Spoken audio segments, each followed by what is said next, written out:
আপনাকে যে যা বলে যেমন বলে শান্তি পাই, আপনি তাকে তেমন বলতে দিয়েন। তার বলাটা শুনে মুখ গুমরা করবেন না, হাসবেন, শুধু হাসবেন। যদি জিজ্ঞেস করে আমি তোরে বকলাম, বকা দিলাম, মন্দ বললাম, তুই হাসলি কেন, আপনি শুধু এতটুকু বলবেন, এই অশান্তিময় পৃথিবীতে কেউ কারো শান্তি এনে দিতে পারে না।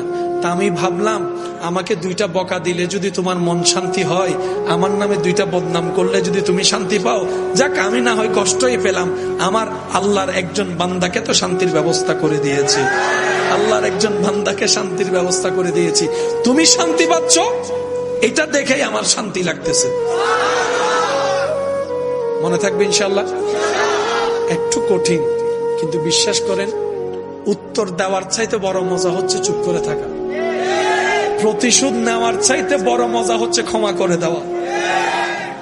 একবার করে দেখেন, শয়তান করতে দিবে না, এটা সত্য। কারণ এগুলা করলে তো আপনি রহমত পাবেন, শয়তান তো এটা চায় না।